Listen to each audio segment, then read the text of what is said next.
Meeting is called to order. Please rise as you are able for the Pledge of Allegiance. I pledge allegiance to the flag of the United States of America and to the republic for which it stands, one nation, under God, indivisible, with liberty and justice for all. Thank you. Clerk Collins. Yes, Please call roll. I most certainly will. Trustee Tollison. Here. Trustee Kahn. Here. Trustee Gelfand. Here. Trustee Benjamin. Here. Supervisor Bonnie Kahn Agnasanti. Present. Thank you. I am your clerk and I'm present, and we have our assessor, our administrator.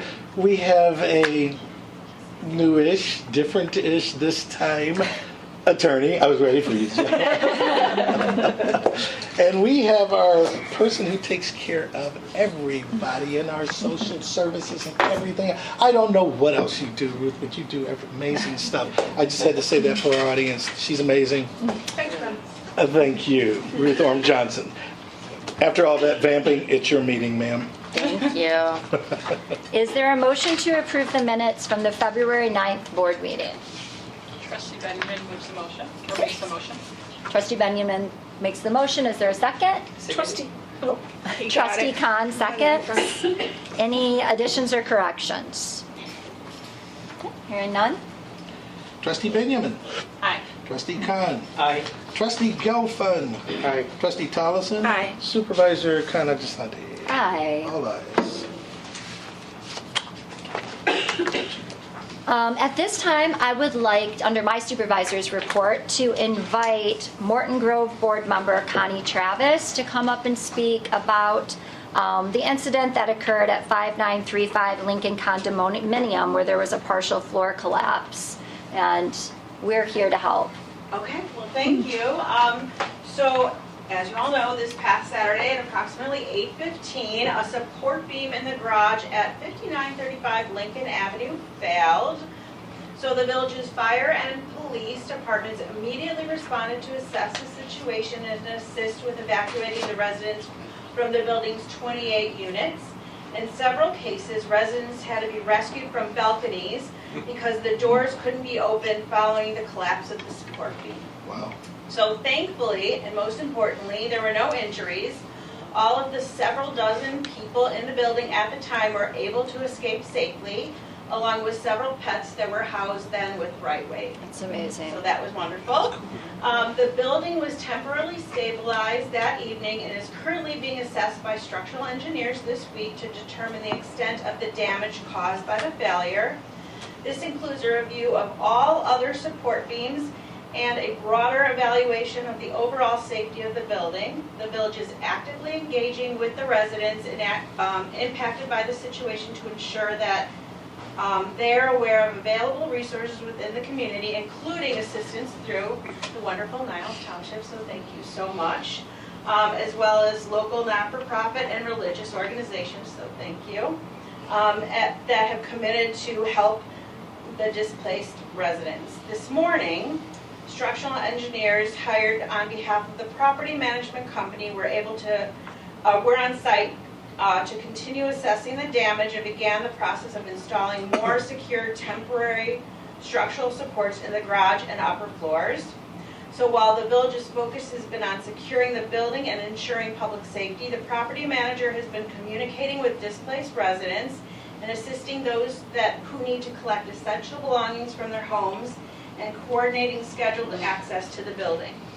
So yesterday, all but 2 property owners were able to retrieve items from their units, and earlier today, we were able to assist those 2 remaining property owners in gaining their property. At this time, the village does not yet know how long it will take to fully assess the situation and determine a long-term resolution. However, we are working proactively and collaboratively with the property management company and structural engineers as this process continues. In addition, the village will begin identifying and assessing other buildings within our community that are of similar age and design in order to determine whether comparable structural concerns may exist. Our goal is to proactively address any potential issues and support other buildings that may require evaluation of their support structures. So finally, the village would be remiss if we did not acknowledge and thank the dozens of government agencies that provided assistance that night and continue to. While we are fortunate to have an exceptional police and fire department, this response was truly a collaborative effort. We're deeply grateful to our government partners who assisted on Saturday and who continue to support the village and affected residents. So it's been a lot of work, and people are working really, really hard. We appreciate everybody's support and help.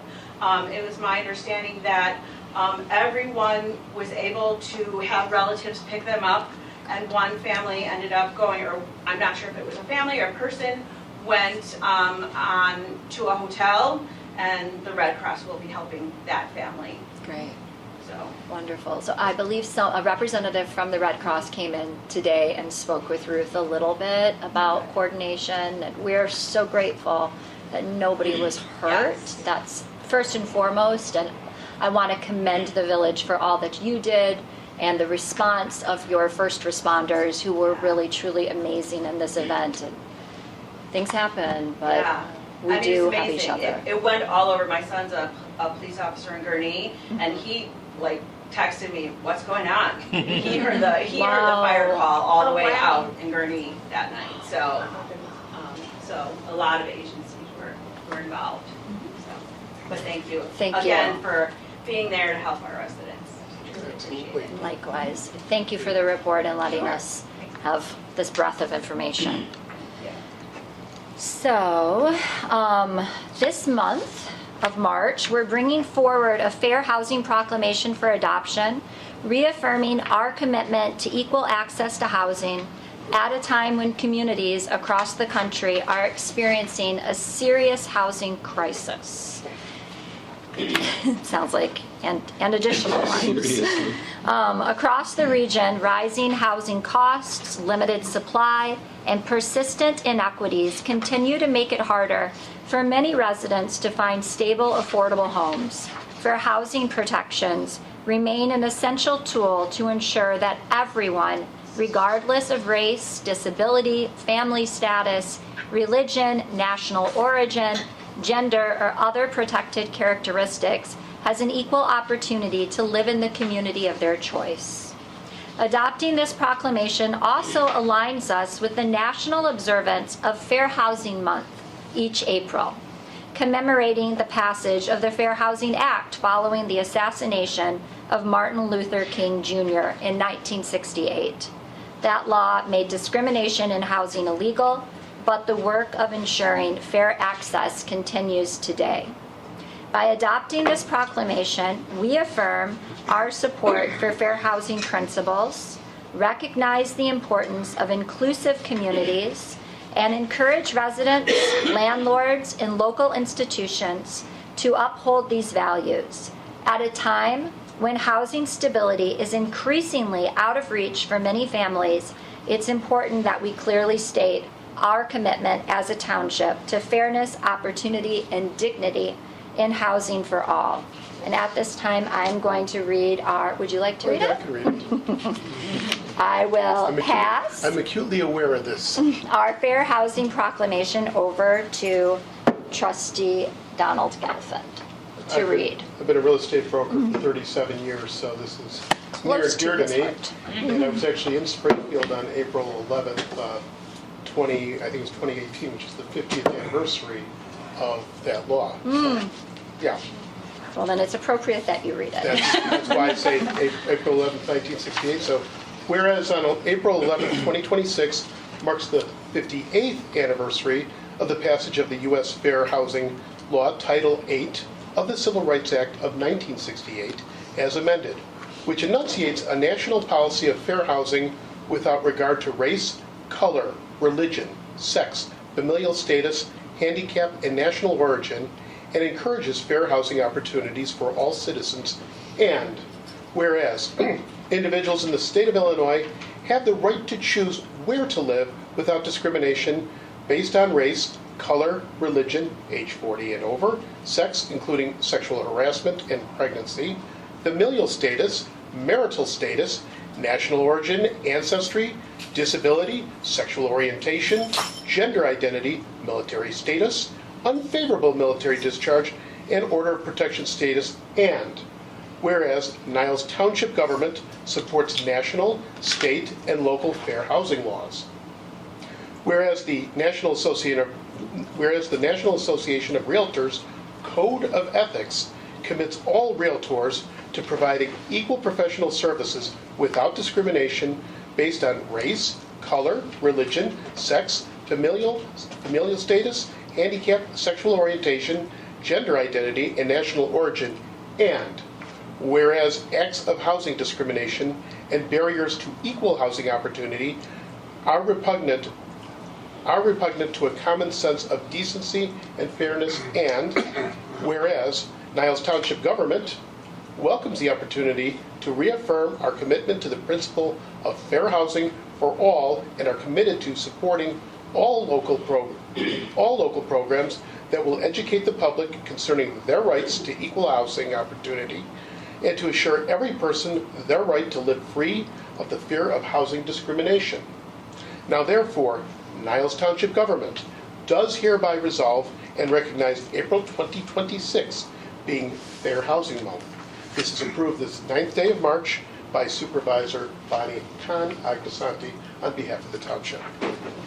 Thank you. Thank you. Right over to our clerk. Thank you, ma'am. Right, now we get to turn over to our board reports from elected officials. And Scott, I usually start with you, but because we have some special guests in the audience today that are here, I'm not going to give away the punchline, but we'll let Clerk Collins Hey, you take got the a first million of them. report. First of all, and all this seems to dovetail into each other. I was reinstalled along with another person, Elise Berman, on the Lincolnwood Chamber of Commerce. Elise is the president. Oh, I didn't know that. As well, I attended the Battle of the Brews for the Education Foundation, which is this is the second Battle of the Brews, and it was so good. Yeah. And it was on a night that was so busy that people were dropping in and leaving or coming after being someplace else. But it's going to be as successful and more successful than, I believe, Pizza Wars. I don't know if anybody remembers that. I do. In which we were victims of success in Pizza Wars. It worked so well. And on that board of the Education Foundation, we have Elise and Jeff Berman and Ken Klinkman, which dovetails into the final thing I have to say is I was blessed to be a member of B'nai Shalom. My family was blessed to be members, and my kids got taught so well at Congregation B'nai Shalom under Rabbi Douglas Goldhamer, who is passed, and which brings us to Rabbi Charlene Klinkman of B'nai Shalom. And King Klinkman, her husband, of B'nai Shalom, and Laura Schwartz. Come on, you can correct me in a minute, but he's on a roll. He's got to let him go through it. And Laura Schwartz, but president of Congregation B'nai Shalom. And I will stop there and let one of you or all of you tell a little bit about B'nai Shalom and where we are and what brings you here today. Oh, man. You can sing it if you'd like. I'm not singing. Darn it. She's a beautiful voice. You're on your own page. Oh, man. I was just going to come here. No. But no. So, First, Sharon, a little bit about the history of B'nai Shalom. You know, Well, the Temple for the the Deaf, Temple for the etc. Deaf, who, in existence about 55 years. and led by Rabbi Douglas Goldhammer, who was amazing, and everything was, everything was signed in sign language, and then became more hearing oriented. And then he passed away about 4 years ago, and then I happened to be ordained just about the same time. I was the cantor there for 30 years, which is amazing because I'm like 25. But, and then I became blessed with the position of the rabbi of the congregation. And I remember when your kids were b'nai mitzvahed by us, they were, beautiful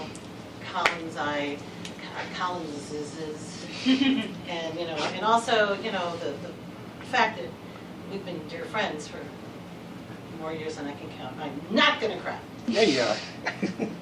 And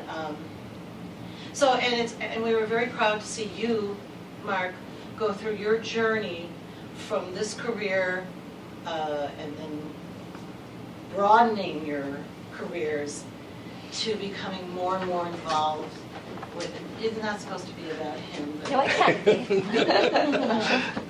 broadening your careers and then embracing our government, our local government. I'm very proud of you and all of you, actually, very, very much. And especially, we used to have a food pantry at our temple years ago, and then when COVID hit, everything changed. And so we decided to bring everything incorporated into your food pantry. And I wasn't really involved in all of that, but I do know that you were, and you took care of all of those machinations. Unfortunately, our congregation, beautiful, wonderful congregation, has closed. We had to sell our building because, as you know, sometimes the money runs out, which is something that we're trying to prevent for you. The money runs out, and we realized we had to sell the building. When we sold the building, and it's been a really difficult transition for all of us. So, as a matter of fact, most of the people sitting right there are members of this congregation, and we're still alive. Our heart is still alive, and people are still meeting. We're still meeting in people's homes.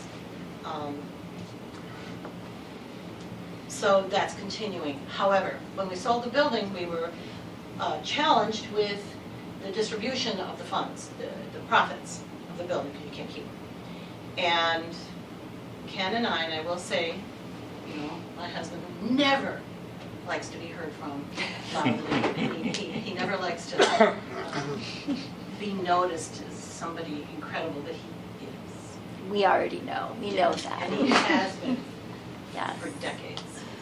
And when we were talking, with Laura as our president, the board deciding, which organizations we should donate money to. And we were supposed to, we changed the rules. We voted to change the rules because we were supposed to donate just to Jewish and deaf organizations. Ken and I, mostly Ken, said, yeah, but locally there's a huge need. Maybe some of the people are Jewish, I don't know. But we actually changed the bylaws, right? We voted and said to give it to the most worthy organizations. And it was really important because, as you know, what you do here is really important. And so the vote was taken that we would donate some to you. I wish it could have been a whole lot more. It's not only this amazing check, which looks like a blank check, but it's not. It is going, and this is from right now today. However, in the future, because we're investing with the JUF, and they are investing all of the proceeds, and so in perpetuity, my new favorite word, this organization will be getting 20% of the profits of the interest. Okay. So Amazing. that's, and that won't happen probably till next year. July 27th. There you go. She's the president. She made all this happen. I don't know why I'm doing the time July 27th of 2027? of 27. So that will begin the investment profits Okay. that you will continue to get every year. Amazing. But come join me.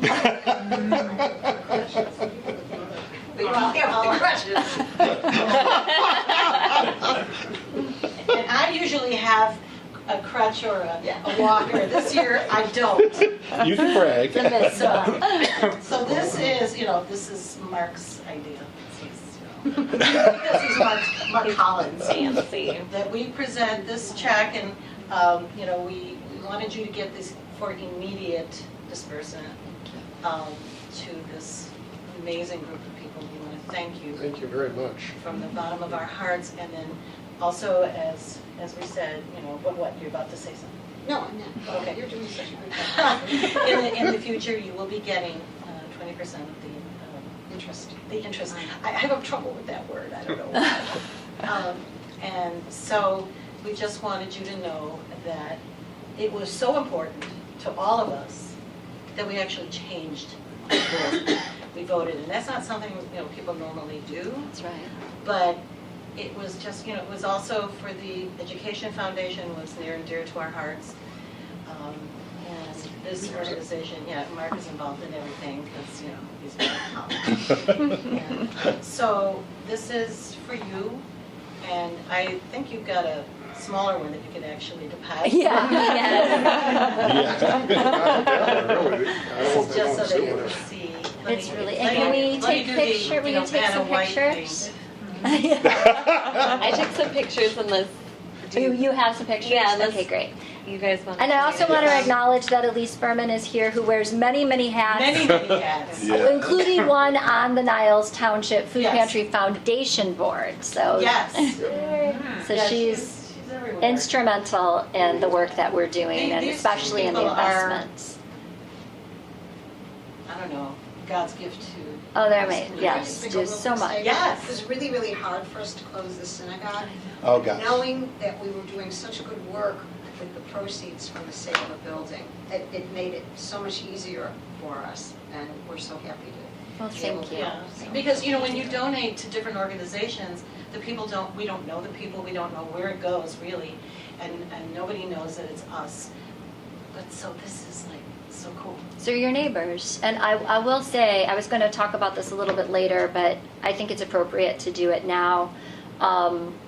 Typically, at our last board meeting, we discussed that our food pantry numbers, which had skyrocketed during the government shutdown, they went from 120 families a day to 200 families a day, stabilized a little bit for the month of January, when SNAP benefits sort of steadied. And this last month, we just got the report, they're way back up, which is unusual. Part of that is due to permanent SNAP changes that have been made that we really are trying to get a handle of what the need's going to look like for this community. But many immigrants are just going to lose SNAP benefits. And so truly, your donation and your commitment to ending food insecurity for our neighbors where we live could not have come at a better time. We as a board and as a foundation board with Elise on it are desperately trying to find a way to close the gap of funding that we're going to feel from cutoffs from both the federal government and just the changes that are happening to these policies that are going to directly affect our residents. So truly, I'm so moved. I know our other board members are so moved. Thank you from the bottom of my heart. And I'm just going to say one thing that my husband's going to come. Our temple closed. I'm still a rabbi. That's I will stay a rabbi. If there's any opportunity that you need Oh, I love that. a rabbi to speak, to help, to support, please let her. Don't kill her, because I'm going to call her. have one Let's thing I'd take a like to say. Yes, yeah. There's two more people that need thanks here, and that's these two right here. Yeah. Young and Elise. You know, when you vote on something like this at the board level doesn't necessarily know everything that's going on. They were at our service explaining to people what the food pantry was all about. Oh, thank you. That turned the corner, we got the votes. Here's what's happening. Thank you, Johnson. Can we do, I know we're going to have a long meeting, but can we just take a minute to do a big group photo? Yes. Is that okay? All right, thank you. Where should we pile up in? Let's pile up here? over here where You there's want it where? room and Jenny can Over take the there. picture Okay. and Elise and Jeff, please be in this picture. Yeah, you gotta get out. Oh, sure. Yeah, What do you need no, help? absolutely do. It's unanimous. Yeah, I You need do. to when we're done. Jeez. I'm gonna beat you with the submission.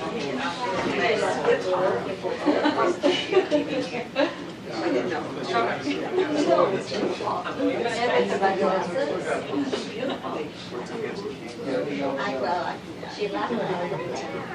Do we need us to get tighter? No. I'm okay, this is good. No, we're good. I can- Mark and Don either switch. Cooperate. Don, yeah. All right, Okay. Don, switch with me, Hey, that doesn't work. because I'm taller. Yes, perfect. Okay. 1, 2, 3. Okay. Thank you. Thank you so much. Thank you guys so much. Thank you, thank you. So for as long as your Yes, organization on the exists. 29th. I always have to be in the front because no one. It's not short, Shirley. It's built fishing. You can fly coach. Yeah, built to fishing. Yeah. Yeah, I never. You don't, yeah. I have to watch it. I can't. Oh, I'm gonna love it. Oh, I forgot. Yes. Oh, it's gonna be long. You like that when Judy's in the front, but Lisa's in the back? Yeah, but don't put yourself down. Well- Peggy's like the most beautiful She thing. can be in the front. Okay. I am Peggy, hidden. you've been upgraded to a front row person. Yes. No, because, you know, 'cause I know, but he made a different rule. I don't. Different What's the rule? Yes. Go ahead, say it. For I am hideous, therefore I'm in the back. Oh, Yes. You're terrible. All right. I'm pretty rotten. To yourself. But I bathed, so But at you least I was smart. Well, we'll take it. I mean, you don't want to stay for the meeting? Thank All the fun you. stuff's about to happen. But I had a pretty boring joke. report. I know. I had a boring report. Please stay. Well, at least. Please, Don needs attention. And that's the end of the clerk's report. That's in the minutes. I just want to get like 10 seconds just to cleanse myself of my emotions. Give me 10 seconds. Is done. Thank you. Yeah, those guys have been wonderful for years. The things they have done in the community. And again, it's a temple for that deaf, Yeah, which should not have worked. yeah. And they were told years ago, it's a waste of your time. But that had an amazing, great impact. Especially on people who were deaf and people who weren't, like me. You have a better appreciation for others. And they gave it to my kids. And my kids are wonderful people out there who can sign. 5 more seconds and clerk's report is over. All right. I sauce your bag now. I'm worn out. I know. You gotta follow that. No, you can wear us out a little bit more. It's gonna be a top act to follow. Give us the bad news. Yeah, right. I got a bunch of cheers back there. Anyhow, it's all sweet and innocent. I try to give the board a sense of the economy as we see it impacting and affecting property tax bills. And here's some examples again. I mean, it just doesn't stop. The Loop office buildings in 2025 with a record high vacancy rate of 28.2%, so the highest ever. So we got to realize that worse the vacancy, or the highest the vacancy is in a loop building, the lower the value of the loop building is, and therefore their contributions are reduced. But nevertheless, not to be outdone, the suburban office vacancy rate at the end of the year hits an all-time high for us of 32.9%. Aye. So I've been saying right along that whatever's happening downtown, or whatever happens in commercial, is coming to us at some point anyway. Crown Plaza, I don't know if you know that, it's a hotel in Northbrook. Foreclosure filed over 32 million in unpaid mortgage loans. Streets of Woodfield, I think we all know where that is, sells for $69 million. It was bought for $169 million, so they took a $100 million haircut just to get out of it.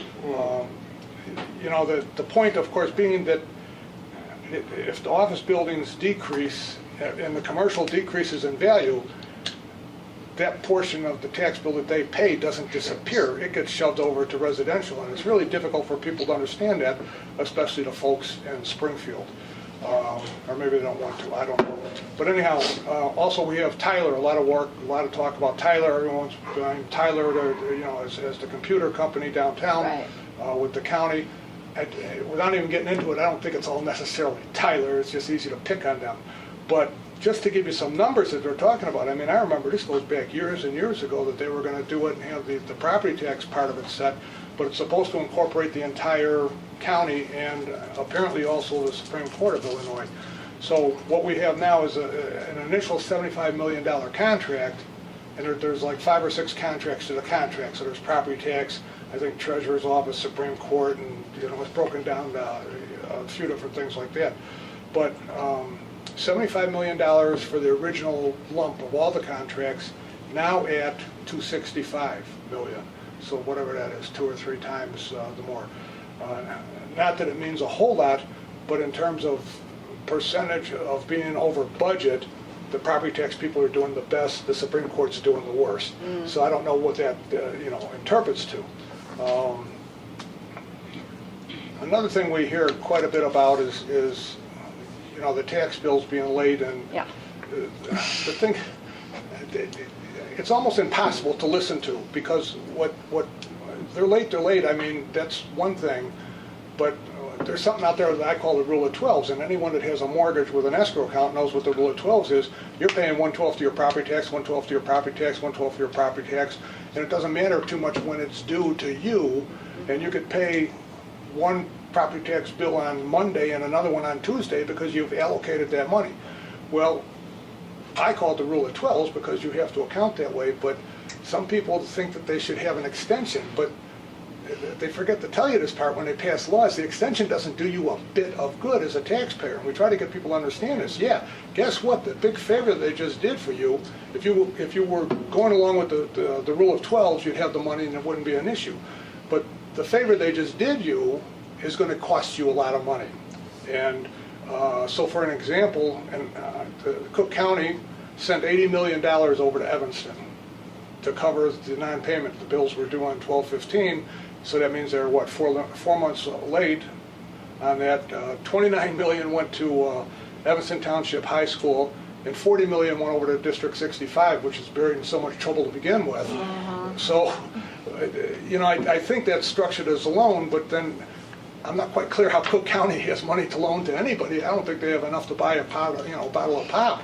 I mean, so at any rate, you know, across one of the campaign ads out there is saying it's $250 million cost extra to the taxpayer for the late tax bills. So where I'm headed with all of this is that the second installment, 2024, was due in December 15, and again, that wasn't a favor for anybody to have that 4 months late. Someone had to put those expenses on a Visa card, basically, or, you know, tax anticipation warrants or whatever, to be able to do that. But the legislature decided to make everybody happy. Instead of making the first installment due on March 1 like it normally is, they extended it to April 1. It didn't do anything for anybody, and it hurt everybody. So why do they do stuff like that? I don't know. And I'm really, you know, someone has to point it out. I mean, everyone thinks, oh yeah, they gave us a break. Well, they didn't give you a break. They charged you a whole lot and forced you to put it on on interest. Someone's going to pay for it. Well, and that everyone is the taxpayer. Well, yeah, whereas exactly, yeah. bodies of government like ours are waiting for we're waiting for the money that's owed to us to come in so we can pay our bills. And we're not able to. We are okay, Yeah. but many other places are not. And And so it that's a- really, truly is a problem. That's a major point. Major If we don't feel it because we're covered and we took care of it, a lot of these places do not. They start laying people off, they cut back on Right. services, I've heard of them closing to save the electric bill and the heat bill and things like that. Which is another And- thing the taxpayer Oh, yeah. does not necessarily understand, that they might feel like, oh, they have another month to get their money together, Yeah, but yeah. their services are getting cut, and their services are not being fulfilled because the treasurer's office is not sending us money. Exactly. And we precisely. are owed money still, us. We have But a the treasurer reserve, doesn't- so we're okay. Treasurer doesn't have it to send because it 'Cause of wasn't the- due yeah. or someone extended the due date for a month. So you're absolutely right with the way you put it. And that's a huge problem. We don't feel it, so we don't recognize it with everyone else. I know it's out there, and we all know it's out there, but that's it. One more thing, today we open to start taking exemption applications in, and we're telling people, it's a whole lot better to do an appointment system with us. If they walk in, we take care of them. And the point being here, of course, is we might start getting a little busier. Okay. Good As to people know. walk in. Thank I you. got one Thank question. you. I don't know if you can answer this appropriately. What is the number one, again, person off the street not knowing anything, what is the number one reason everything is either not generated or delayed or late, or is there one big? You can be as big as you want. Yeah, it's a good question. So the thing is if you talk to three of them, they're going to have three of those answers that are going to be different people. And I think it changes as you go through time. Over here it's kind of this, and then this, and then this, and then this.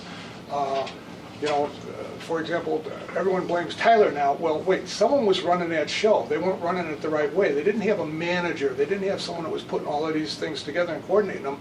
I don't know why it takes 7 years and it's still not done. And well, here, Jenny's project that she just handed me stuff from the treasurer, trying to get information. They can't print reports. They don't have the information. They can't make the computer work to print reports for you.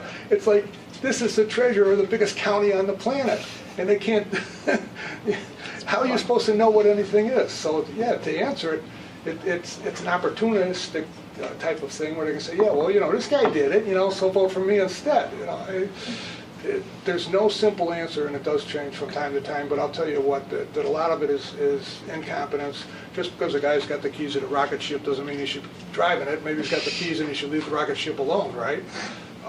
So that's one thing, and then ego plays into this, where it's like, I know better than anyone, or I invented more, or I'm going to jam up the system to make this guy look bad. That's So all of those things fit in, so it's, That's happening. I wish there was one single thing, Tyler. I wish we could just blame Tyler. But who's driving the bus that Tyler's the passenger in? It's us. Well, that's right. Someone could tell them, hey, So if they go from 75 million to 265 and nothing works, you press the button and it's like, we have to, yeah. So that's what part of our problem is. Yep. Wow. Yep. I'm never going to ask that question And again. now I need 10 seconds. I gotta bring Kleenex up for you guys. Seriously. It's real. We've been. It's funny because I imagine you guys get questions out in public too, and I go, I don't know, you got to talk to Scott.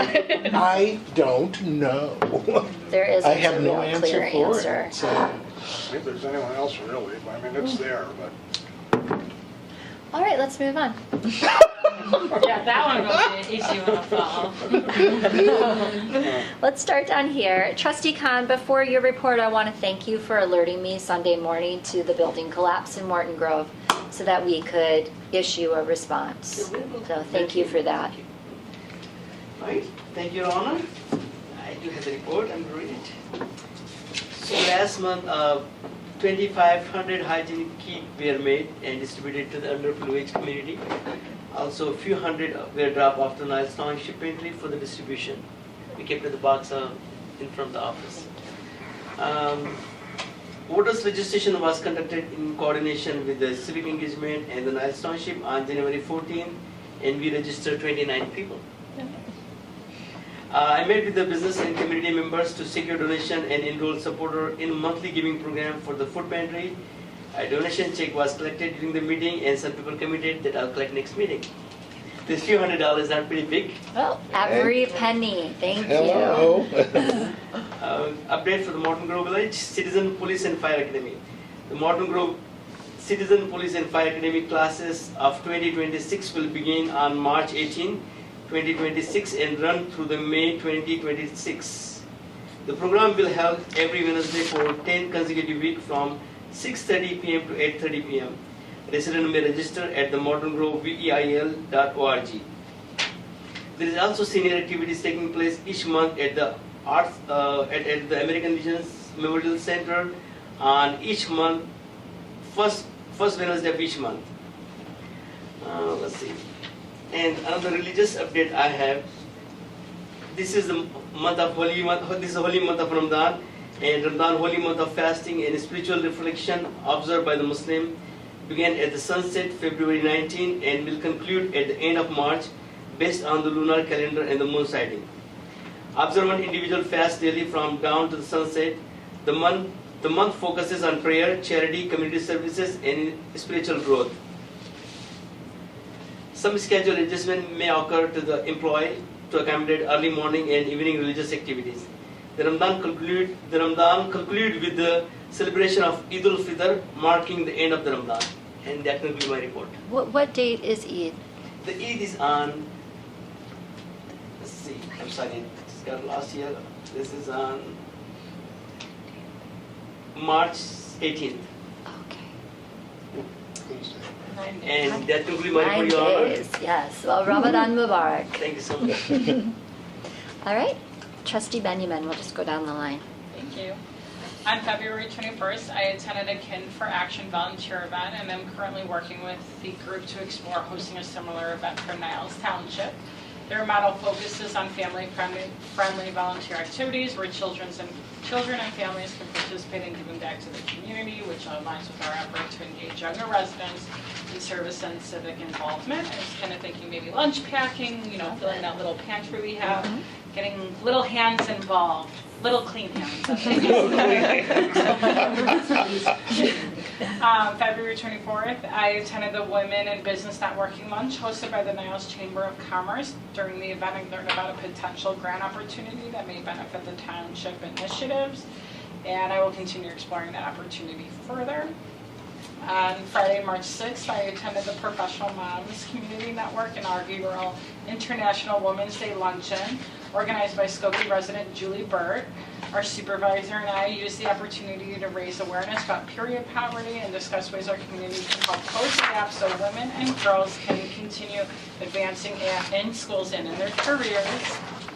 Additionally, at the event, I met with representatives from the North Shore Exchange and Keeping Families Covered, two organizations doing important work supporting families in need. We discussed potential opportunities for collaboration and partnership with township programs, particularly in areas that support women and families. Lastly, as a newer member of the board, I've been reviewing my personal notes from last year's TOC conference and working to consolidate some of the information I had, like on the job learnings, into a single reference document for myself. The goal is to simply help me better understand and keep track of the roles, responsibilities, and general expectations of serving as a township trustee. The document includes topics such as trustee responsibilities, meeting preparation, board etiquette, attendance expectations, and the distinction between excused and unexcused absences. I'm also including reminders about steps trustees can take if they miss a meeting, such as reviewing meeting minutes and connecting with township administration to stay informed on board actions and upcoming township activities. Before finalizing anything, I plan to review the document with the administrator and the supervisor to make sure it reflects our local practices, and once it's refined, I'd be happy to share it with the rest of the board if anyone finds it helpful. And if any board members have additional insights or experiences they would like to contribute, I welcome the opportunity to partner and incorporate that as well. So especially for me, this is kind of a different language that we use here, and so I'm kind of taking notes on Robert's Law and all of that stuff that just helped me get up to speed. So if we ever have a new trustee, we can You guys are the new share, trustee. yeah, share that information. But yes, so No, that would be Thank helpful. you. Thank you. yeah, absolutely. And there are spring talk township officials of Cook County and township officials of Illinois classes that are coming up. Okay. So if you're not subscribed to those emails, Okay. I would recommend really everybody stay subscribed to those Absolutely. emails and keep an eye on them. Yeah, And if that's you great. see something that's interesting, let us know and vice versa. Yes, yes, it was really informative when I Yeah. went last November, Yeah. and I learned a And lot. Ross so- presented actually. Yes. Yeah, that was great. So yes, just trying to consolidate my personal notes into something usable. Love it. I love that organized systems mind. Thank you. All right, Trustee. I'm sorry. Are you done? Yeah, I said that. Trustee That was- Galvin. Okay, a couple things. Since I am your township official who goes to all the joint review board meetings. Yes, thank you. Yep. So on the bingo card last month, on the 19th, I got to visit Niles, Illinois, because they were talking about a proposal of a TIF where the White Eagle is, which is the 6700 block of Milwaukee, across from the cemetery there. And it's about 10 acres. So the White Eagle and then the neighboring building to its south, those were sold. They're going to be demolished. There will be about 6,000 square feet of restaurant space and hundreds of new units, including 3 and 4 bedroom apartments. And apparently there is such a demand for rental housing, which is the only thing that's really being built these days. You're not seeing any condominiums going up anymore. But it's a nice redevelopment. It's going to include a lot of infrastructure. We're talking about, I think it's about $150 million kind of a project. I forgot what the number was. I think it was about 15 million in the TIF or 75. It was some very large amount for a lot of infrastructure. There's piping and soil stuff that has to be taken care of. So you're going to see some real nice improvements in Niles. That includes, and there's other pockets of Niles getting a lot of development and really coming up. Additionally, no sooner did I have that, but Skokie had a TIF meeting, their annual. That was on the 25th, and that was a less meaty meeting. They were talking about the progress. What you're probably going to see is, near the technology park, there are things going on. The old Annie's restaurant is part of Skokie's land banking. There's also a number of developments that are waiting on various approvals and developers. North of Skokie Boulevard, across from the Yellow Line station, so east side of the street. So what used to be kind of a little car dealer row and other buildings right near the gaming place. There's multiple buildings that will be going up there, a lot of housing as well. So basically, these communities seem to be on a building boom and are very optimistic as to where they're going with this. Also had a chance to pop in, a week ago Tuesday, to the Salute to Business, which Clerk Collins was sworn back in as the treasurer, and as you know, Elise Berman is the president of it, and we're active members in various chambers, and Lincolnwood, of course, is my hometown. So that was a nice evening. A lot of, for anyone in here, because we're chamber members, they're a lot of fun. The after hours and some of the other gatherings are really, they're nice. You meet some of your local businesses and a network with other citizens in the town. And that is pretty much my report for today. And I'll pass the baton to Peggy. Yes, Trustee Thomason. Thank you, Madam Supervisor. On February 18th, I, along with Clerk Collins, we did a voter registration drive at Niles West High School. It was very unsuccessful. Oh, no. Well, Maybe they're all registered. no, listen to this. They do not have identification with their address on it. They don't have state ID. They do not have driver's licenses, because really people 17 and 18-year-olds, they're not running to go start to drive. So they neither have, I'll tell you, I called our administrator, they don't have a driver's license, they don't have a state ID, they had nothing to show with their name and address on it. We had one person, but we were one day late and so, and I handed it in to the clerk, the Cook County Clerk's office, and he would not stamp it. Would not stamp it. So I did get a hold of, with Priya Amin, who I got a hold of her and said, could you please let this student, I had all her information, she's a senior, I said, could you please get a hold of her and tell her to please go online to do her voter registration. However, while I was there, I called our administrator and I said, when's the next Illinois Secretary of State event coming up? Right. That at the least get a state ID. And I'm shocked that these kids are running around with no ID on them at all. None, except for their student ID. So it's going to be They in use June. transcripts, because that should have their address on them. They'd have to go and be a Yeah, rigmarole. they were not prepared. Let's Yeah. just say that they weren't really prepared for the event. So it was very Oh, unsuccessful. that breaks my heart. Well, but we did, we kind of gave them some awareness of the fact that they could, even if they were 17 but going to turn 18 by the November election, that they could go ahead. And so oh yeah, right. Yeah, Oh, so yeah, it was very disappointing. Yeah, it really was. Well, I have a question for you, actually. 'Cause Okay. I'm a little bit rusty. It's been a while since Yeah. I've hosted a voter registration drive. Should go back. Still a voter registration. We do it. I know that in Illinois we have same-day registration. Yes. So someone can go and register Yes. at the polls. Right. Is that true? That's true for our 17-year-olds. That's correct. True? It's Okay. true for them too. 'Cause Mia's one of these kids. Oh, this this year. is so good. But, well, does she have an ID with her name? Yes, ma'am. Oh, okay. Did she get a driver's license? She's in the process, but she has her permit. Oh, her permit, Yeah. okay. So, but it doesn't need to be a picture ID. We were Right, we right. were, Remember that. very clear about that, but they flat out don't have IDs, so they couldn't prove who they were. So we would like to take their word for it, but we can't. Right, right. So, Since you're on that topic, and the awareness that we got about them not having IDs and the awareness that all those kids got, especially the ones that knew me, because one of their mothers called me and was saying, hey, how can we get more of these kids to vote and to register to be voters?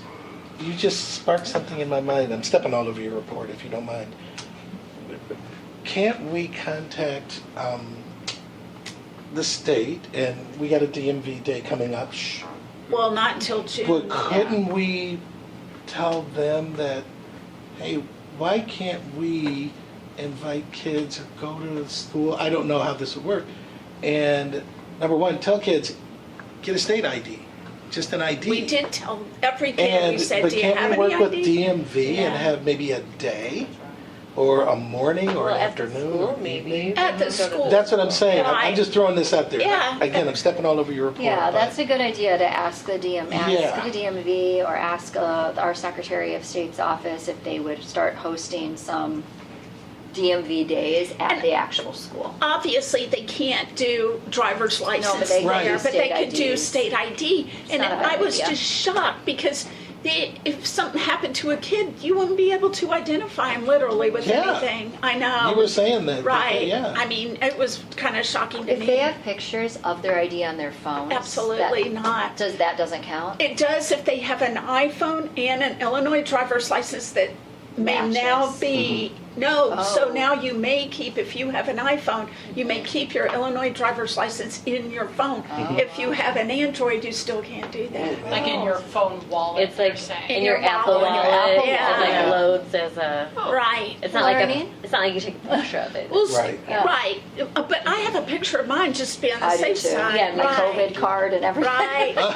So, but they will, the Secretary of State is making, they call it electronic or whatever, driver's license for iPhone users, but not for Android yet. So, Maybe yeah. that's something you and I can work on Yeah. with the DMV, maybe. Well, we'll Because- call, Travel? Like, that's the thing, so they can't travel. We can use to take your birth certificate. they don't have No, you passports. can just realize If they a had- passport now. If they had a, Use a real ID.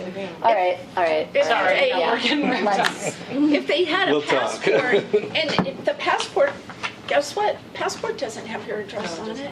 No, Right. so, yeah, it does not have your address on it. You write it in one of the pages of your passport, but it doesn't have your address on it. And I mean, it proves who you are, but it doesn't prove Right, where you yeah, live, fair enough. right?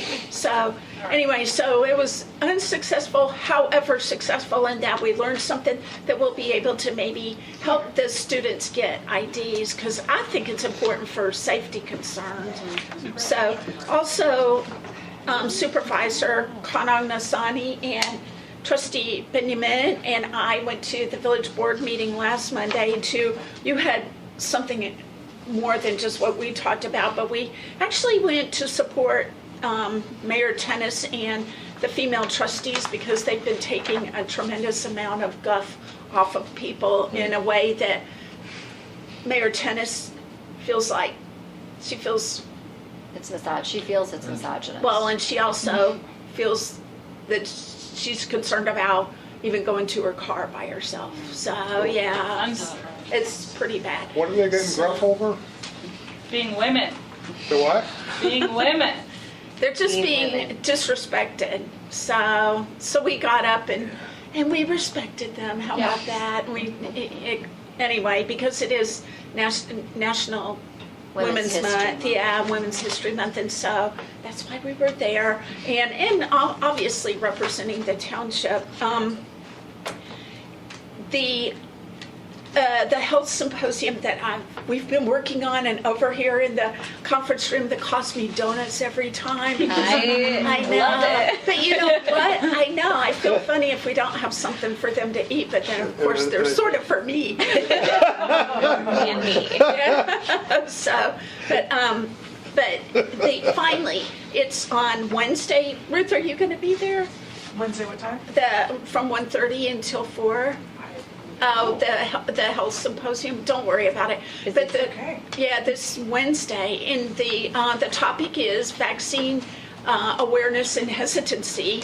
We actually, the school, the Logos Baptist School, that the kids are just not vaccinated at all. That principal's coming. I really don't know why, because it's not going to be her cup of tea. I can tell you that much. But anyway, but it's going to be interesting. We have every state representative and senator is sending somebody, so it'll be interesting. The marching orders after this will be to have as much information available to people about why vaccines are so important. So that's this Wednesday. That's all I really have. We can jump ahead for a second on the backs of this, Ruth, if you want to share our vaccine success story from the Respite Center. Sure, okay, so, Respite Center, right? So- Well, I wanted to, I'm sorry, when I was putting together the PowerPoint, because it's my job to put all 120 slides together. So, I know, but I had no idea that the village nurse is over there vaccinating. is. Okay, go ahead. So Nurse Sue's retired from the village, but she's now over at the Respite Center on Mondays from 10 a.m. to 2 p.m. and she is From the Village Public Health Department. Right. the Village of Skokie's Public Health Department. She is retired there, and Sue Reesberg, she now is volunteering her time and talent with us on a weekly basis, and she's phenomenal. She is a real go-getter and godsend for us. So she's there, just in the space, talking with folks, making them, availing them of her services, letting them know like she's there. She has moved people's ports. She has bandaged people's wounds, given all kinds of medication. It's great. And she also has developed a lot of trust with these folks over multiple weeks. She's been there since the beginning of December. It's been a little while. And the beginning of February, what was this? It was the beginning of Beginning of February. February, We got word, or she received word that there was a meningitis outbreak among the homeless. In Cook County broadly. In Cook County broadly, but there were, We I heard think, about that. 6 cases in Chicago, and they were Yeah. all folks were homeless, so, she was like, hey, we should really think about this. I said, great, and so all my staff we're all insured, so we were able to go get shots at CVS, Walgreens, whatever, problem free. A lot of our guys are very vaccine hesitant, for a broad range of reasons. Cultural reasons, personal reasons, bad experiences, a lot of like word of mouth stuff too. But because of those relationships, she was able to convince a few key people to get vaccines, and she was able to get about almost a dozen, 10, I think 11 vaccines were administered. Yep. That's great. Good. While she was over there. And we see about, 30 to 40 people a day, so that's about a quarter of the folks that we see in a day. And it was just, it's hard to overstate how big a deal that is, because these are folks who are very anxious about the health system in general, but they know Sue, and they know Paul, our assistant manager there, who also was big on helping this out. And they know Robert and Albert, who used to be, or folks who have experience, used to be clients, and they also got shots, and that helped really set up It's really amazing. an example for them to see that this is not something scary, this is something very accessible. We promise this is not gonna hurt you. So yeah, it was great. True public health success. Oh, Truly, yeah. very impressive to watch them do that. Yeah. It's That's really shocking awesome. how stuff like pertussis is making a big comeback. I mean, it never really goes away, but even the polio vaccine in some of our schools is below herd immunity, if you can believe that. And you think polio's gone? It's not gone. So it could come back. Measles is making a huge comeback. So, and what you just said is something we're focusing on is the people that got vaccinated, that the group or the cohort actually trusts. Right. They're going, oh, okay, they did it and they're okay. Well, there's Yeah. that, and then please share this. But I think another really important part of this story is that there are days where Sue comes over there and she does nothing at all except relationship building. Yeah. So she is trusted. Like, she's going to administer Yeah. these vaccines. She's someone they trust because she's built in the time, Yeah. right, to have a relationship of trust. Yeah. And I that truly cannot be overemphasized. Yeah. We're so grateful. And she does it every Monday as a volunteer That's so with nice. expertise. It's a real gift. Yeah. Yeah. Real gift. Really, really a gift. You want to continue with her report? That's what I was thinking. Would you mind if we go out of order? Yeah. I'm going out of order all over the place Yeah, tonight, go but it seems to be working. Finish your report. Yeah. Order. Sure. So I'll go. Yeah, we're going backwards. That's fine. Great. So, hello everybody. Thank you for having me. So every month I give you this report. I've now started giving you a little chart to look at instead of just a huge block of text, which I wouldn't want to read if I were you. So now you've got this. This is just to give you a picture of what things look like on a monthly basis, how many clients we're serving, a little bit about where some of the funds are going. So you've got your emergency assistance and general assistance up top, respite center information on the bottom. If you have any questions about it, feel free to let me know, but that just kind of is what it is. Things I want to address. Oh, something that didn't make it into the report. The respite center has now become a 501c3. Oh, that's fantastic. The Niles Township Respite Center Foundation, big mouthful. Oh, that's great. I think incorporated actually state, but then the Fed's not incorporated. It doesn't matter. 501c3 status, which is great. Bonnie and I need to start us up a bank account, and then we can start taking those cash money donations, which is great. So yeah, stay tuned. More exciting things on that front. The respite center, right, the vaccines. If you at the back here, I've got a little write-up from Paul. Gave a little update about what's going on at the respite center. Just give you a little bit of a sense of what we're doing over there. We maintain our relationships with Temple Beth Israel and St. Peter's Church, so a Catholic, not the UCC. Those two congregations rotate back and forth on Thursdays, serving a meal for us, which is great. Again, developing lots of good relationship with people, really getting to know folks. Jim Iverson, who's also a village trustee for Skokie, is also one of those volunteers because he goes to St. Pete's. He's just a love. So nice to just be there. So yeah, we're getting a lot of folks in the space. We also have Turning Point and Peer Services that have their vans that come and are a part of our work there. So we're trying to be as collaborative as we can while we're at the center. Then over here, so the other section of my report that I'm going to draw you to is the challenges and means of addressing those challenges. Bottom paragraph there is about SNAP cuts to our immigrant neighbors. Looks like Bonnie highlighted that too. She's got the pink one, I got the orange one. So part of the story here is about the total disorganization at the state and federal level. And I love the people I know and work with there. And also there is just total chaos happening at IDHS right now. We were aware via the news media that there were going to be cuts coming to immigrants before the staff at IDHS that I'm talking to were aware of these things. So we heard about it on ABC. I called my counterpart over there, Angelique, who's very smart and is high up there, and asked her what's going on. She said, I don't know if I've heard anything about it. I don't know. My boss says not to worry about everything you hear. And then about 4 weeks later, she called me and said, you were right. It's coming.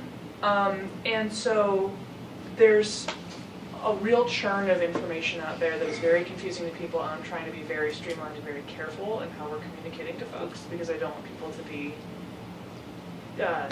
freaked out for no particular reason, and also because I want things to be, to try to be as helpful as we can be. So what is happening?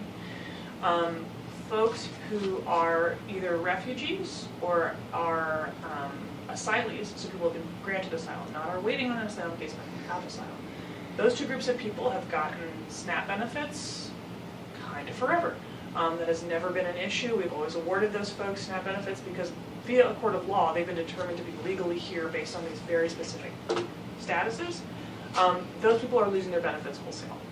And that's a federal change. That was part of the big, beautiful, whatever, OBA. HR1. HR1, thank you, ma'am.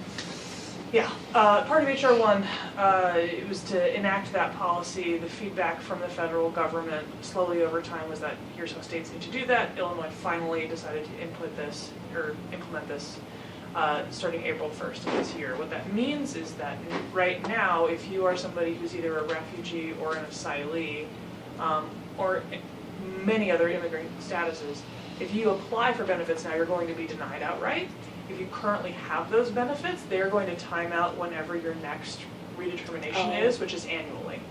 So you have a clock where it's going to run out. The state is going, theoretically, to have more funds in a specific pool for people who are outside of those very limited immigration statuses that could theoretically provide benefits for those people. We have no idea if that's coming back. I don't know if it's going to be, it's certainly not going to be enough to support these families.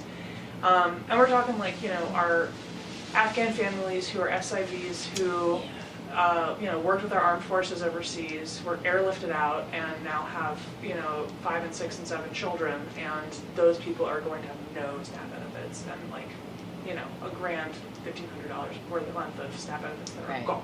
To drive that point home, I tell this story a lot. We have a specific family that we work with 10 children, one severely disabled that needs round-the-clock care, and they are receiving $1,300 in SNAP benefits every month. That family will lose those benefits. They are losing those benefits.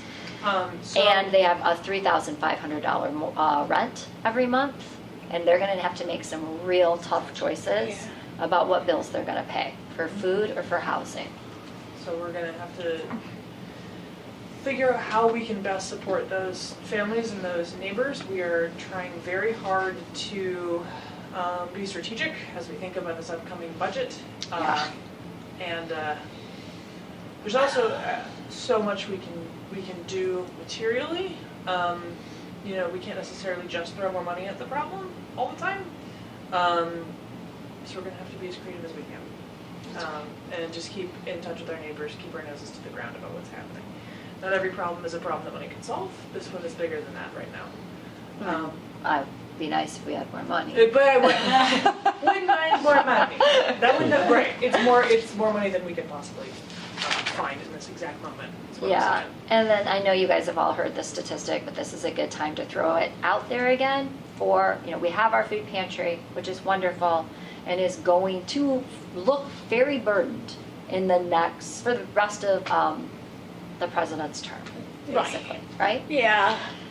We don't know exactly what that burden's gonna look like, but we do know that the statistic is for every one meal that SNAP can provide, That the food pantry provides. that the food pantry provides, thank you. For every one meal that the food pantry can provide, SNAP provides 9.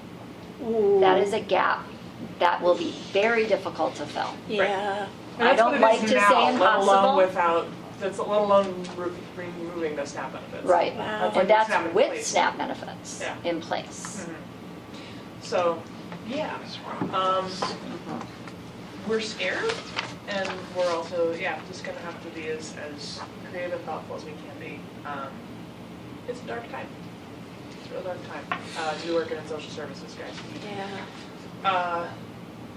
But yeah, there's a lot of hope. There are a lot of people who are very committed to serving and supporting their neighbors. There are people who are staying in this with us. We're not alone. So we're just gonna have to galvanize those resources as they show up. And we just have to remain nimble. I mean, that's a lot of what this administration at the federal level has taught us as well. So we just need to be flexible as things present themselves. And good news, I think you will probably know, we got presented with a $1.25 million donation from Jan Schakowsky's office over at the Respite Center. It was lovely. She's so sweet. And we are just so incredibly grateful to have that investment from our representative. Questions? Concerns? Can you talk a little bit about changes to childcare funding? As best I can, right. And the camp.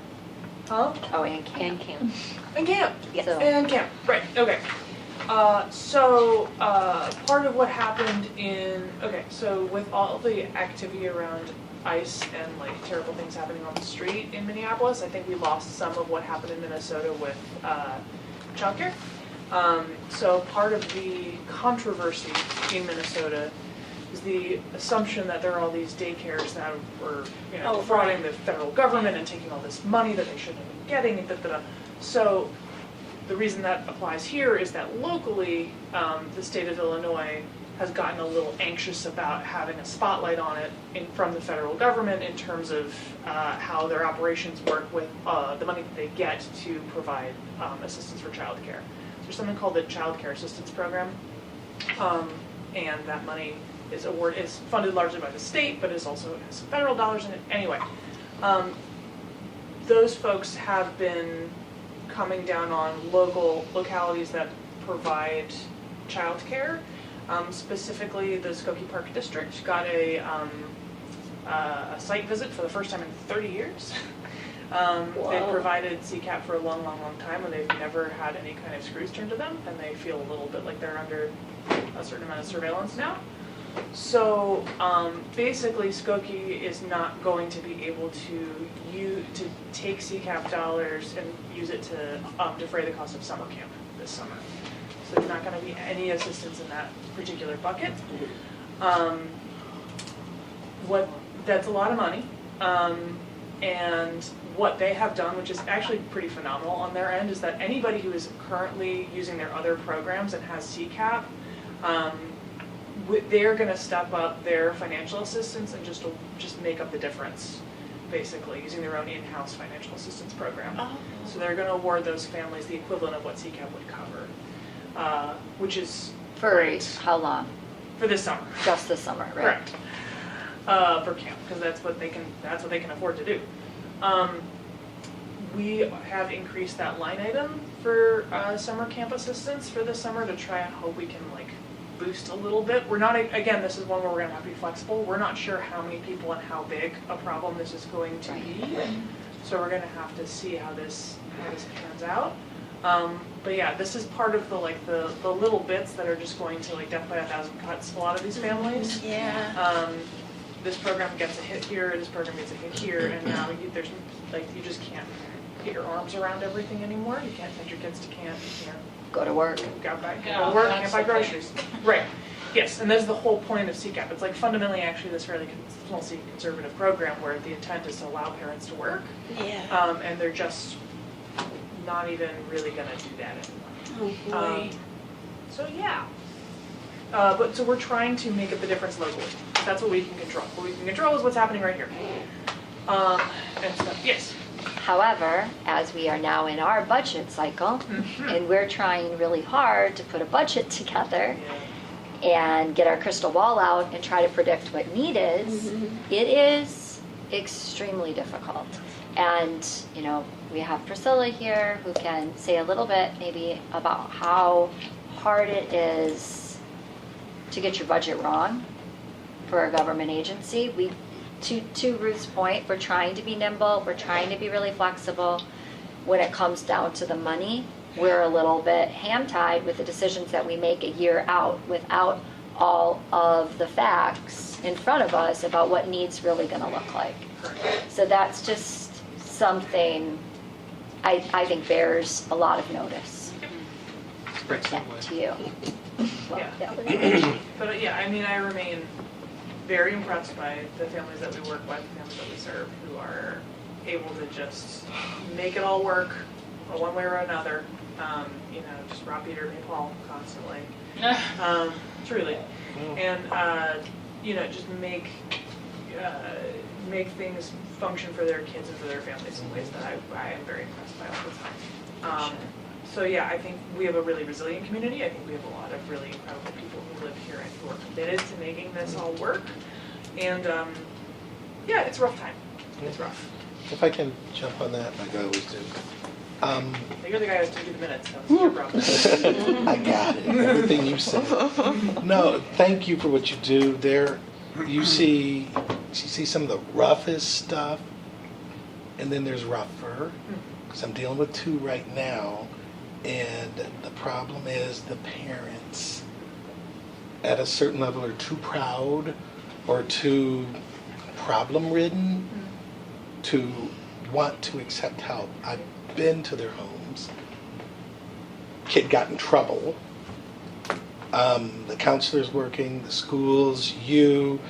There are people who are really trying really hard to help. And then there's sometimes that help just doesn't get there. That's right. But bless y'all, and bless the counselors, bless the teachers at the schools for, again, realizing and contacting, because it's out there. Look, you contact me, we'll get you some food. But then there's that other level. How do we keep going if the parents don't cooperate? And then how do we get the parents to cooperate if there's nothing for them to cooperate with? So, sister, you keep doing what you're doing. Oh yeah, I work with Girl Scouts as well, so I think that I get to deal with my little girl's Girl Scout troop leader. At the end of the day, there's just a little girl, Barbara, and she's just really sullen. She's just sitting there. And I was like, what's going on, Barbara? I was like, come on, we gotta go see your mom. She's like, Tom, I was like, come on, what are we doing? She kind of finally kind of weird. She kind of slumping out of there. She's like, she looks at me. She's like, I just don't think Naomi cares about me. You know, and she's just like talking about her friend. She finally, but if you give people enough time to get to a place where they're willing to open up to you, you can finally get. But you just need to. It's not on you. It's not because I asked. It's because I just sat there and waited 15 extra minutes or whatever, right? And so that's all we can do for folks. I cannot make choices for you. I can't live your life for you. I cannot, you know, reparent you. Yeah. I can be present for you, and I can wait for you to be ready. I have a friend who is a renowned psychologist, and that is what he says, and he told me this weekend. Mark, just be present. Be available for when they come and they tell you the thing. That's right. And be ready to grab onto the thing because they're telling you now. They may not tell you later. Just be ready. And bless this kid. Yeah. She told counselors. She told teachers. Yeah. I want to meet her one day. She's still embarrassed. But I'm ready to hear the thing. And any way we can take care of her. I'm talking way out of school here, but I'm doing therapy on me for a second. It was so bad that she couldn't get lunch because the parents either weren't paying rent, so there was nothing to judge anything on, and so we figured out, get this kid breakfast, get this kid lunch, and if we have to put stuff in her backpack to take home for dinner, to tide her over till she gets back to school. And we just keep doing that. But resourceful, just be prepared to do whatever. Thank you, Ruth, and thank you guys for letting me speak. I want Yeah, to open super up. quick It's so special to have Ruth here, so let's let everybody ask Super questions. quick, you know, a Just Harvest down there, and you get off at the red line and walk right over only a couple of blocks. How many of our clients at the respite center utilize a Just Harvest? Oh, that is Because a that's great good question. food. Well, only because, Specifically you know, that that's one of resource? our Rotary projects. Oh, very nice. Yeah. I will ask. I mean, I know people do. Everybody's got their route, you know. Right. And they go out this way and they take the blue, or they take the yellow, and or on the bus. There's a lot of folks who get in and go on the red line, and they stop off at Howard for various services. Well, I mean, they're taking the yellow line right to the red line. You Exactly. get off right there, go get something to eat. Yep. Yeah, good something to eat. Oh, okay, just throwing it out there. That's good. No, it's good. To Every day, they're never closed. Yeah. Never. I am positive they're there and that they're hitting Okay. regularly. If they don't. And Ruth is starting to collect a little bit more data, so we'll have more data about what's going on with our clients at the respite center outside of the time that they're at the Yeah. One respite of our big center questions, yeah. in upcoming meetings. Any other questions? I did, do you have a question? I have quick questions. Okay. So personally, I love your report. It really helps me like with the narrative of like when I'm trying to garnish support and things like that. So thank you for that insight. Otherwise, I don't really know what's happening in the respite center without it. So just a big Of thank you. course, yeah. And I love the table. It's like my favorite part. Oh, good. It feels like emergency assistance, like 24 pending applications. That kind of feels like a big uptick. Yeah. Can you help, because like, what is an emergency assistance today? Tomorrow we might need a budget for. So are we saying like a trend in utilities and medical expenses? Like, is there a particular trend that we're seeing? And Ruth, you might want to talk about how we're looking to change that Yes. in the upcoming budget. Correct.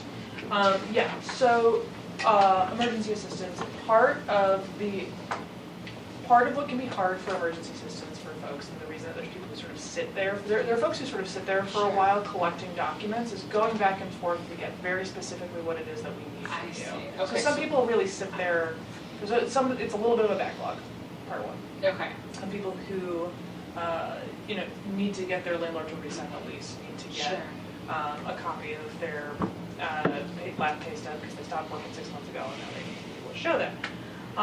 So it's a little bit of a documentation thing. Recently, we got more folks who are really, I think, on the verge of not being able to stay in the township because they can't afford rent anymore. And there are some folks who are even like with housing assistance still can't really afford it anymore and are just kind of like, I'm just gonna get out of here. And so I've gotten more of those requests lately. That's one of my interesting trends. Not as much in utilities yet. Those usually hit around May when it's warmer out and now they can suddenly get the disconnection notices again. Because legally, they can't do that That in the makes winter. so much Yes, sense. there's a real block of time when they really can't, especially night work, but also coming. So those hit seasonally for sure. And then, around times when people re-sign leases is also when you see more folks come in for some rental assistance, because now suddenly the landlord says, I won't re-sign the lease unless you make good, unless you get up to the current. Does that answer? Okay, it does. So it sounds like more housing stuff with maybe utility stuff to come. Generally, yeah. Okay, and then, so I send my kids to Skokie Park District Camp. So that like really hits home to me. Yeah. Help me understand, so we're receiving dozens of applications. Are we able to fulfill all of the applications we're seeing, or is there like a deficit in our funds? We always are a little bit behind. It's Okay. not miles, but there's always a couple of families that don't quite fit. also. We have a more generous, I guess is the way to say this, income threshold than the park district itself. Okay. So you start at the park district, you apply for funds. If you don't get funds from there, you can come to us. Sure. Even if you do get funds from there, you can come to us for the remaining section of what you owe, because summer camp is wildly Pricey. expensive. Pricey. Even like your standard issue park district, like Oh, yeah. no nonsense camp is gonna, run you like, I don't know, 1,500, 2,000 a kid. Exactly. In and around. And so our assistance, as a result, is capped at about 1,500 a kid, 3,000 a family at this point. Now, with this change in AFC, and I talked to my staff about this just the other day, that's another word for CCAP, sorry. With this change in the assistance that's available to families, we're being nimble and thinking about how we can maybe up that assistance by family, basically, like 3 kids. If you have 3 kids who are in Yeah. summer camp, You pick your 2 $3,000 favorites. is great, but that's not gonna take you as far as $4,000 would, and so maybe Right. we think about the number of kids in the family as well as the family. So, we don't say no to a ton of people, I guess is what I'm saying. We've been at a pretty steady clip with this $50,000 that we have been Okay. allotting at that line item for years, but now we've upped up to 60 to try and make it some difference. Okay, I love that. Okay, last question. The 1.25 million, what are we prioritizing as far as like upgrades in the respite center? Like, what is the biggest need, are we saying right now? Yeah, I mean, I can tell you what I want, and then we'll go and talk about what Bonnie wants. Our bathrooms are so bad that the guy, so you remember how, you heard the story about like how they redid the flooring in there, right? But not the bathroom. But not the Yeah. bathroom. Okay, yeah. So the guys come in and they're like, we're gonna redo your floors, they haven't been touched since 1950, whatever. I think that was before you were on the board. It actually. was. Yeah. Right. So anyway, so we got these volunteers who came in and redid the floors, and they painted the walls. All donation, about $100,000 of in-kind donation plus labor from a really phenomenal company that I'm Arquette. blanking. Thank you. Arquette. There it is. Thank you. Okay, flooring. Amen. They were Great great. person. Our historian. Yeah. Resident historian. Well, and, real estate guy who knows from flooring. Anyway, so, Target comes, they do all this work, they look at our bathrooms and go, And they had like come in and volunteered to do all this work, and so the bathrooms are that bad, they like need, they need. It's asbestos Speak up. flooring that is broken and cracked, so you can't, on the rest of the respite center, the flooring is also asbestos, but it wasn't cracked, so it could be sealed and then have new flooring over it, which is safe. Yeah. Right. It is not safe in our bathrooms. Oh, I thought it was tile. It's not tile? Oh. It's like the luxury vinyl flooring. Oh. No, the It was tile in the the 50s. bathroom. Oh yeah, that's tile. I think Yeah, the it's glue tile. underneath it. Yeah. Is probably. So- Okay, so definitely bathroom flooring. Yes, definitely the The bathroom. bathroom's just like, and we also only have one shower available for the men, and the toilet is in the same space as the shower, and so like it just you can kind of only have people doing one thing or the other, and there's some 30 people who come Right. through, and 75% of them are men, so it's like just really not the dream. So fixing that problem, ADA compliance is probably the next thing, for sure. I would love to be able to get a way for folks to come up and down those stairs with dignity, and hand railing and all that good stuff. Air conditioning. Air conditioning is big. HVAC would be really nice. Oh, sheesh. And those are the top 3. Yeah, I agree. Here's I agree. New big- lockers. Big question. Ma'am. Putting that kind of money into a building we don't own. You knew it was gonna come up. I know. So that's a Never conversation know. that we're having. One of the really nice things about this grant from Congresswoman Schakowsky's office is that it is a grant for a respite center that we run. But it is not necessarily tied to the building that we're in right now. Okay. So we can hold that money in our effort to purchase a building that we can own, and then that investment. I mean, unfortunately, and Priscilla can back me up on this, we as a board cannot enter into a long-term lease because we can't sign into any legal documents that are longer than our own term. Our terms, yeah. So that would have been a workaround, Yeah. like we get a 100-year lease or a Yeah. 50-year lease, and then we essentially own the building.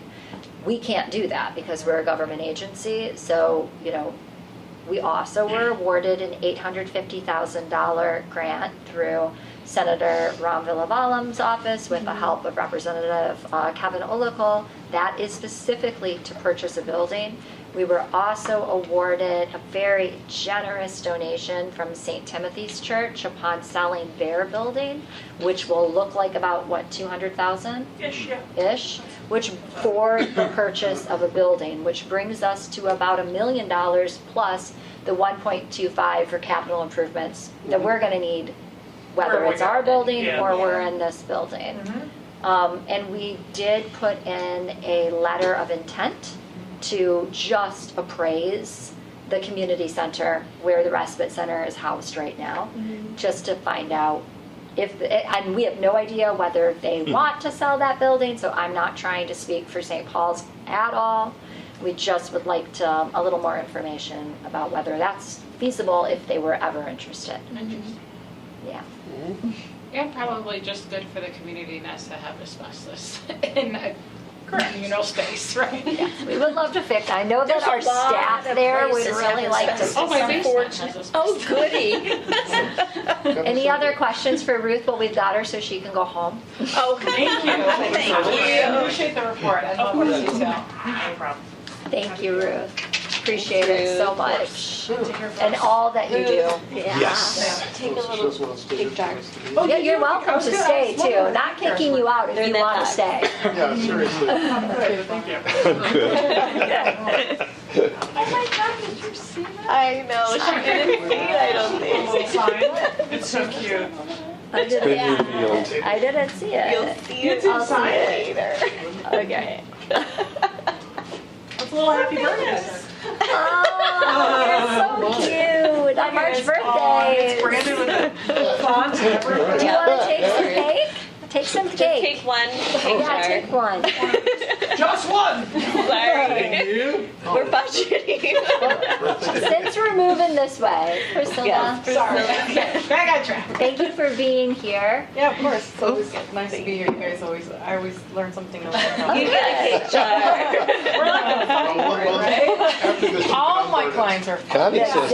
put that in the No, wait, I minutes. still have the other to say. Wait, I said listen later. I don't have anything fun to report other than I don't know if you guys know maybe the new trustees.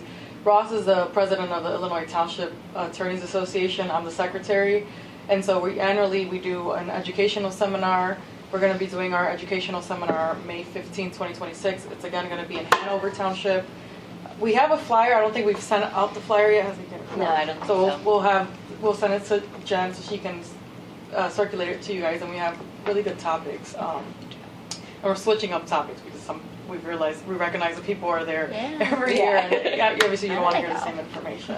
But it's really nice because you get to hear everything from like employment law to like regular township to like we always have somebody from new legislation and just talking about FOIAs, for example, and Open Meetings Act and just the updates. Even as an attorney, it's nice to sit there. And I think this year we're going to try to do 2 tracks so you guys don't have to, if you've been there before, someone comes and talks about ethics for attorneys and that's, you guys are kind of like rolling your eyes and you're like, this doesn't apply to me. But for attorneys, we're like, great, that's the one time we can get our credit. So we're going to try to do 2 tracks to eliminate that and you know provide you guys more of a space to have different topics. So we look forward to having you guys hopefully. Yeah. Thank you. I just wrote it down. I love to come. Yeah. She's like the star student when she goes to Well, I think Ross and Priscilla are working on a memo for this next topic I'm going to bring up. But at the end of April, there's a deadline for our website accessibility for PDFs that we upload, like our agenda or ordinances. And they have to be ADA compliant now. And this applies to all state and local government websites. So to ensure compliance and reduce legal risk, because that is on the horizon if we do not do that, especially by those FOIA people, we will need to update our website. Our current provider for our website is Civic Plus. I received an original estimate of $25,000. A year. But today I talked to them, and I was a little tough And they are backtracking a little bit, and they're going to get me new numbers. Is there somebody else we can contract with? She's working on it. Yeah, but it's all still very expensive. It's just less expensive than Love the an 25. unfunded mandate. Yeah. Oh. And to do it in-house could be possible, but it would have to be like someone on our staff like doing that like all the time. Yeah. And training to do that. Yeah, so you know, the deadline is approaching, so we have to make a decision soon, and then maybe next year we can try a different path, but like we'll have to figure that out What does it shortly. mean for a PDF to be ADA compliant? You have to be able to hear it. Needs an elevator. If you're blind. You have to be Yeah. able to hear it. It's like to be able to, there's like certain softwares that are compatible with these PDF Like documents, and they text can read to it, speech and yeah. stuff? And unfortunately, it's gonna be, I was just telling Jenny a little bit earlier, a lot of us, our township, you guys are very transparent, put everything online, but people are not gonna, other townships are not gonna be able to afford that, and they're just not gonna be putting things on the website, so it's actually detracting from putting things on the website for townships, that I guess they didn't really think about, yeah. Which means those FOIA fools. Or they who didn't actually- think about. Yeah, It was by design. It's not just townships, it's municipalities Yeah. as well? Yeah. Okay. All state and local government. But I think townships will have the hardest time getting money because you guys don't get a lot Right, of we just funds don't to have begin a with, lot. to be honest, so. Especially So filling up the general assistance and all of these other. yeah, so it's disappointing, you know. We've also completed and submitted the required release form for the opioid settlement. At this time, we do not know how much the funding will be that we get, but we will find out. Over the past month, supervisor and I and our department directors have been working extensively on the draft budget to ensure we remain on schedule to pass the necessary ordinances. There are still opportunities to make adjustment at the next special meeting, but as you heard earlier, it's been very challenging for us given the uncertainty around potential reductions in federal and state funding and additions like the ADA compliance and a few other things. Our fun run sponsorships are now live. I have packets for you guys, and we would like you each to find 5 sponsors. So I have 5 packets for each of you. It explains our event, you know, our numbers from last year. There's a QR code to scan to sponsor right away on our registration site.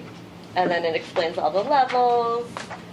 Can I And then just write you a check? Visibility. Yeah. Instead of the 5? Yeah. You can be a big sponsor. You can sponsor. That's what I do. You can get checks. They don't have to do it through the registration site. It is easier for us to track it, but we will accept cash, check, whatever. So yeah, I'll give you 5 of those when we are done. We're also reviewing changes to our insurance plan, which would maintain similar benefits but could include some increased co-insurance costs due to new additions and an anticipated 20% annual increase to our current plan right now.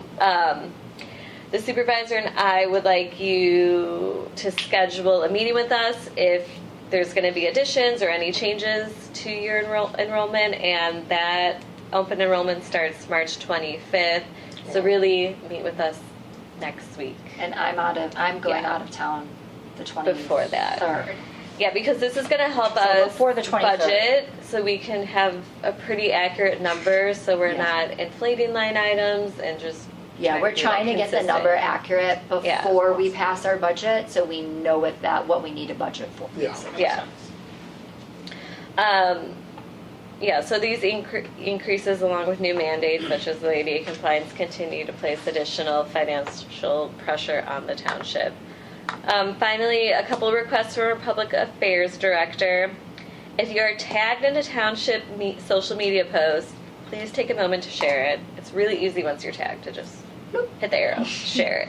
And he also would like to see and encourage board members at our soup groups. And our next one is March 18th at 6 p.m. and that's hosted by our partner, St. Paul Church. Oh, yeah. So that'll be a good one. And that's it. Thank you. I want to commend Chris, who isn't here, but maybe he's watching, on the new redesign of these sponsorship Yeah, that forms. looks They're really very nice. beautiful. He Yes. did such a good job. And he's been a really big help to me during this fun run process because, you know, last year, well, and the years prior, like this time It I was was the Jenny's only baby. focused on fun run, and now my focus is spread very thin. So I need extra help. Yay, thank you, Chris. Yes, thank you, Chris. Thank you, Jenny, for putting up with, that's it, I'll just leave it there. Got a lot more to do. We do. Before we move away from staff reports, I want to acknowledge that we received an in-kind donation from Farm Fresh of 2 pallets of Alfredo sauce to our pantry. The donation was sent our way from Niles Mayor George, I'm going to try, Alpajanas. You got it. Did I do it? Yeah, Alpajanas. Yeah. And we are so grateful for this generous donation. So please add the recognition of our close colleague, the mayor, and also Farm Fresh to our minutes. Thank you. And Farm Fresh. And then the other thing I wanted to notice from our food pantry report was that you may have seen that we had we're often spending 0 on household items, but where Tony did spend money on household items and hygiene items this past month on that report, it's indicated. And we talked to him today, that's about a quarterly expense, so he is spending to restock. We were thinking that in April, we might just do a big household item like spring cleaning drive and try to get donations of laundry detergent, which is something that they really need over there and also isn't covered by SNAP benefits. And I think that is it for our staff reports. Yes. Just a call, maybe in Yeah. our e-newsletter, we can have like a recognition section where we recognize, Those sponsors. yeah, or like people like the mayor of Niles, Oh, yeah, like that's George, and nice. That would be interesting. People love to read about themselves. Yeah, we love to give accolades. Yes. All right, wonderful. All right, at this time, I invite a motion to approve our vouchers as listed on the agenda. Make a motion, Okay. we're talking about the distribution fund. Yes. Okay, make a motion to approve the distribution fund from February 5, 2025 to March 2026 as presented. The total township fund, $171,241.59. The general assistance fund, $51,541.85. Total all fund, $222,783.43. Thank you. Is there a second? Trustee Benjamin second. Okay, Trustee Benjamin seconds. Is there any discussion? Yes, I think there's a math error. Oh, really? It's a penny off. It's penny. So, Please amend. I'd like to amend it to $222,783.44. 4 cents. I don't- Thank you, I'm too Donald. pretty for prison, okay? Thank you, Don. All right. Amen. So then Priscilla, Person. does Trustee Khan have to, Amen. Second. yeah, just second? the Okay. amendment. Second the amendment? Yes. Okay. And then does Trustee Benjamin also have to then, because she seconded it? Well, you could vote on the amendment and then you As- vote on the. Okay, thank you. Or we could just, Or say as amended. Is that As what we're Yeah, doing? as amended? Okay, great, thank you. All right. yes, we're voting on this, the bill paying as amended, and we are asking for a vote from Trustee Khan, Aye. Trustee Tollison, Aye. Trustee Benjamin, Aye. Trustee Gelfand, Aye. Supervisor Khan Agnesanti. I thank you. Motion As passes. amended. As amended. And then we have 4 items under new business, and we have 4 trustees. Hey, So that's Okay. wonderful. Should we go down the line? Yeah, we can just go down the line. Let's start with Trustee Tollison this time with A. Okay, I move to adopt the 2026 annual town meeting agenda and direct the township clerk to issue and publish legal notice of the 2026 Niles Township annual town meeting in the manner required by law. Is there a second? Second. Okay, Trustee Khan seconds. Any discussion? Hearing none. Trustee Tollison, Aye. Trustee Khan, Aye. Trustee Gelfand, Aye. Trustee Benjamin, Aye. Supervisor Khan Agnesanti. Aye, all right. Trustee Gelfand? Okay, trustee Gelfen moves to approve RES 2026-03 regarding the transfer of appropriation in the general town fund for the fiscal year 2025 to 2026. Okay, is there a second? Seconded. Second by trustee Tollison, I think got it that time. Any discussion? Okay, hearing none. Trustee Gelfen. Aye. Trustee Benjamin. Aye. Trustee Khan. Aye. Trustee Tollison. Aye. Supervisor Khan Agnesati. Aye, thank you. Motion passes. And trustee Benjamin? Trustee Benjamin makes a motion to approve the notice of availability fiscal year 2026 to 2027 tentative town budget and appropriation ordinance. Approve the posting and display of the tentative budget and appropriation ordinance FY 2026 to 2027, and direct the township clerk to schedule a public hearing for April 13, 2026 at 7 p.m. Okay, second. Second. Trustee Khan will second. Any discussion? Hearing none. Trustee Khan. Aye. Trustee Benjamin. Aye. Trustee Gelfen. Aye. Trustee Tollison. Aye. Supervisor Khan Agnesati. Aye, thank you. And trustee Khan? The King Khan motion. I like it. I make a motion to hold a special township board meeting on March 23rd, 2026 at 6 p.m. for the purpose of conducting the future fiscal year 2026-2027 budget workshop and to discuss the tentative fiscal year 26-27 budget appropriation ordinance. Is there a second? Gelfen seconds. Okay, trustee Gelfen seconds. Any discussion? Hearing none. Trustee Gelfen. Aye. Trustee Khan. Aye. Trustee Tollison. Aye. Trustee Benjamin. Aye. Supervisor Khan Agnesati. Aye, thank you. All right. Citizen comments. Are you still awake over there, Connie? No, it's going long. Connie, tell us something else. Actually on March 19th at 6 o'clock at our Civic Center, we do have another community meeting on our dumpster corridor.